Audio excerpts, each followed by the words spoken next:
The cup final suit is on for the second time in quick succession. Will we be successful again? Let's find out.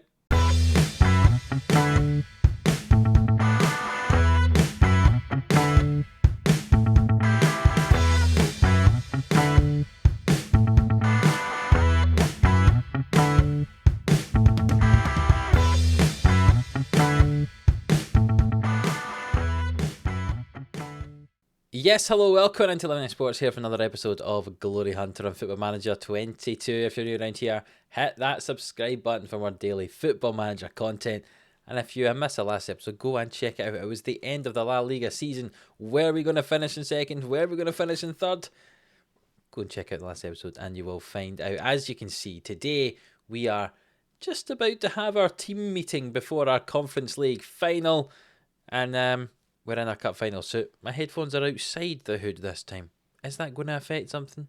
Who knows? I can never remember if I meant to have them inside, outside. I'm sure last time the headphones were inside and we won. So maybe I should put them in if I want to win again. But maybe I want to keep them outside in an attempt to turn around this form because we have not been good recently. But we still find ourselves in this final up against a tough Tottenham side. And I'm going to say to everybody that nobody remembers a cup final loser. Go out there with the intention of coming back as winners, and they're all very happy about that, and that is good to see. But there are still some players who aren't really happy, like Chukwueze, who still really wants to leave. We are closing in on a Conference League unbeaten run record. We've gone 15 matches unbeaten. The current record's also 15, so if we win today, we will set a new record for that, which is very interesting indeed. And some information we've just found out is Darwin has won the German Players Newcomer of the Year, which is not bad since he's only out on loan at Frankfurt for 6 months. He'll hopefully come back and help out in our defensive depth where needed. But that's looking forward to next season. Let's continue looking at this one as we play Tottenham tomorrow. I'm sure it's in Portugal, so not too big a trip for us, slightly bigger for Tottenham. We'll get to that game and we'll show you the team that's going to be hopefully bringing back our second trophy of the season. I'll be honest, in the last few games, I've not been impressed with this team at all. So I've made quite a few changes for this cup final. Hopefully they pay off. Hopefully we don't get beaten like 5 or 6-0. Let's find out. Karnasec keeps his place in goal, but Torres and Vite are our central back partnership today. Murray gets a game in the right back position and Zinchenko keeps his place in the left back position. Foyt, Berg and Morlanes in midfield for us. Chukwueze comes back in to play on the right hand side. Arnautovic will get a game on the left and Esposito still going to be leading the line. I know Esposito plays so much better off the left, but we need someone to lead the line, and Quinton's not been great recently. Vitas has not been great recently. Esposito feels like the best of a bad bunch to go up there. I know he's not quite as good up front as he is on the left, but he can still do the job. I mean, he is really a striker that we play on the left. Anyway, we have 12 substitutes in this one. We have brought Pellegrini onto the bench, even though he's still injured realistically, so he'll only come on as a last resort if we really need him. You never know, maybe late in the game we bring him on if we need a penalty shootout or something. Hopefully we've won the game 4-0 by that stage, and we don't have to do that though. I'm not sure how realistic that is, but we'll see. Let's get into this. Up against Tottenham. Is it going to be a victory for us, a second trophy of this season with Villarreal, or is it going to be a disappointing defeat? Looking at that Tottenham team, we know Zaniolo from our time at Roma. Obviously, we did sell him to Tottenham, as we did with Justin Kluivert as well. Obviously, we know how good Harry Kane is. We've got Hong Song Min there as well. Sabitzer, Vanderson's a right back who we had at Brazil for 2 games. I know how good Vanderson is as well. Marquinhos is in there. Maxime Lacroix, the centre back as well. It's a very good team as this Tottenham side. But ours is decent as well. And we've got nothing to lose really. So let's get into it. They're playing a 4-2-3-1. Vanderson, I'm sure, is a right back, but they're playing him in central midfield. So we'll see if we can maybe take advantage of that a little bit. But this game begins. Willie Collum, the Scottish referee, refereeing this match. And 6 minutes in, we have a throw-in. Zinchenko will throw the ball in. Arnautovic flicks the ball on. And Esposito is off the post. Wow, what a chance. What a chance to go 1-0 up early on there, and he's missed. Obviously, us playing in our yellow, Tottenham wearing a blue colour, because obviously yellow and white must clash. I'm not quite sure how that works, but they are playing in a dark blue with black. And they've got the ball. Vanderson forward to Kane. And Zaniolo's in behind now. He's got a chance. He reaches the byline though. Pulls it back to Marquinhos. And Vanderson hits it, and that's over the bar. And there's not been many chances in this game so far, but it's been a fairly even game. We had a great chance, and Esposito hit it off that post. Esposito with a free kick about 35 yards out. It comes off the wall, but Murray should be able to collect it, and he'll come forward with it now. The ball into the box. Back post. Esposito off the crossbar. Two great chances for Esposito, and he's hit the frame of the goal twice. As we reach half-time nearly, there's just a couple of minutes to go. We've got the ball again. Vite, Zinchenko, and Arnautovic now. Back to Zinchenko and Morlanes. And then to Berg. He's in behind the defence. Can he finish it? It's off the post, the bar, whatever it is. It's the frame of the goal. 3 times we've hit the frame of the goal. And we've reached half-time. And if it was a game of hitting the frame of the goal, we'd be winning 3-0. But unfortunately for us, it's not. We just haven't hit the target. We've only been 1 shot on target, but there have been 3 that's hit the frame of the goal. Oh, that's really, really frustrating. That how great some of the chances are that we've thrown away there. Chukwueze having an absolutely horrendous game. We'll bring on Demir for him on that right-hand side. That is poor. And we'll go to the dressing room and we'll say, keep it up. I'm happy with the performance, to be honest. We're playing well. We're getting the chances. We're just not tucking them away.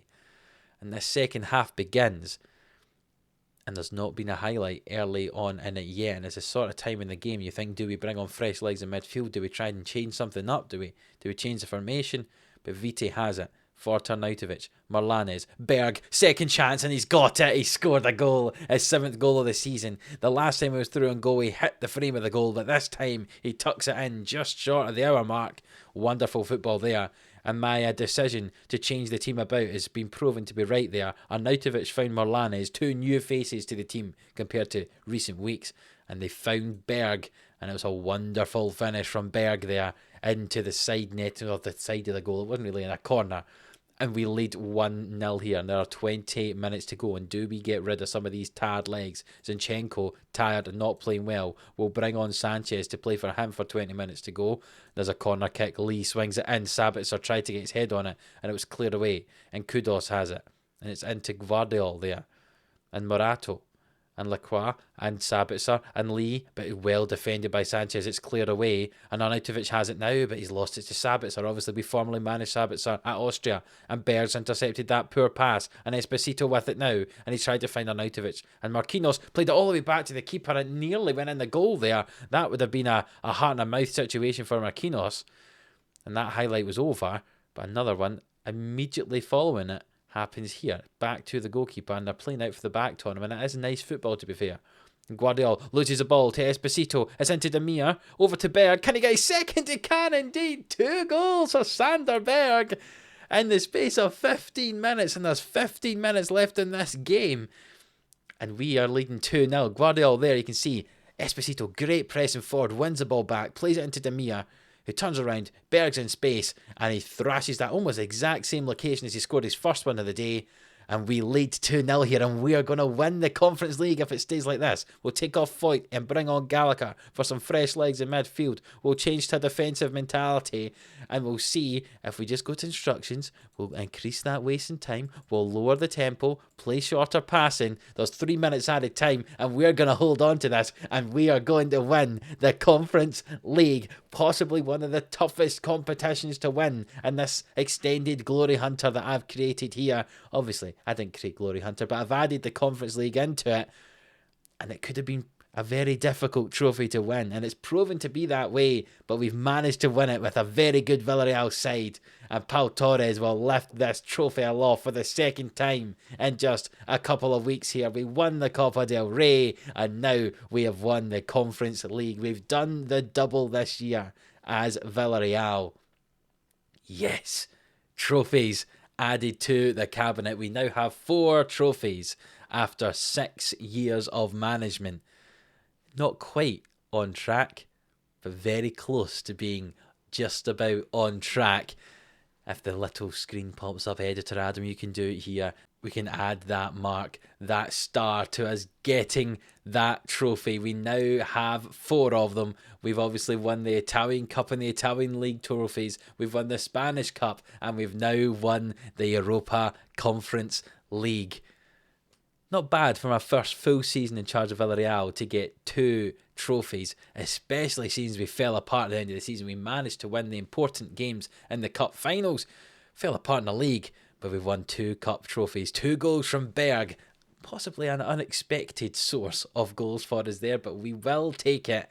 Well played, Berg, well played us, and we are Conference League champions. Hard lines, Tottenham. A nice 2-0 victory there. We've received some money as well. That's pretty useful indeed. We celebrate a double and everyone gets medals. Yes, I would have thought so. I don't understand why they wouldn't have. Anyone that's played a game in it would get a medal. That would make sense. Is there a reason that people wouldn't be given medals? Is this a new story? I'm not sure. I lead Villarreal to glory. Indeed I have 2 now. The win pleases the board. Berg's on form. Indeed he is. I'll just say you were bright in front of goal. Not something we often would say about Berg. We've got some extra television money. And there we go. We are indeed the champions of the Conference League. And now we have an off-season which could be very interesting indeed. Looking at this squad, there are some names that will obviously here on loan. Pellegrini's here for 2 years, but Velasco, Demir and Gallagher return to their parent clubs. Do we want to bring any of them in again or in permanently? Velasco had a lot of substitute appearances, but he was pretty good. 16 assists and 11 goals. Do we try and bring him in? What's his value? Obviously, we've increased his value because he's played so well for us. Demir, his value is pretty high as well. Being on loan for Man United, we do have an option in the contract to pay £48.5 million. We only have a month to trigger that though. So how exactly do we get around that? We don't really have that transfer budget. Will we have that transfer budget now that we've won this trophy and we're in the Champions League for next year? Who knows? There's a lot of things to talk about. Chukwueze obviously has some offers in on him. We also have had a lot of offers in for Milan Vitas as well. He wants to leave. He says he's unhappy. He didn't play as a deep line forward this year. To be honest, he didn't really have a hugely brilliant return in terms of goals. 16 goals and 10 assists is all right. But for the man leading the line for us, it felt as if he could have done a little bit better in that attacking position. You see, when Demir was there, he had 24 goals and 11 assists, so he was doing better in that attacking position. There's a whole load of things we've got to consider during this off-season. It'll be very exciting indeed. I don't know if I'm going to do it the normal way in terms of coming back when everything's done. Maybe I could be doing almost like a live commentary of the full off-season. You might get to see my thoughts and stuff throughout it. Who knows? I've not decided what we're going to do for the next episode, but it's going to be an interesting off-season to say the least. And we've won the Cup, so we don't have to worry about that. We've won the Conference League. We're obviously going to be in the Champions League, so it'll be a 2 competition concentration next year, not 3. It'll just be the league, which we really would like to win. I don't think this side's good enough to win the Champions League, so maybe we'll want to drop into the Europa League and try and win that as Villarreal. But I think a La Liga title is a possibility, just with a few additions. A few changes could be very interesting indeed. If you look at the general info, the team is getting to the stage that we're almost going to be starting to decline. If we put a full strength team out there, and we're not including any of the loan signings that we have, you can see 26, 27, 30, 27, 30. There's a fairly old defence there. I suppose D-Max technically our first choice right back. So, Torres is 30, Zinchenko's 30. You've got 29-year-olds in Berg and Foyt, and if we don't have any loan signings, then Morlanes probably plays as 28. Chukwueze is 28. Most of the team have got just a couple of years left before it has to kind of get refreshed. So is that something that we want to try and win the league before we have to do that, or is it going to be a case of trying to incorporate some of the younger legs in it? Do we sell some of these players and bring in ones around the 24, 25 mark?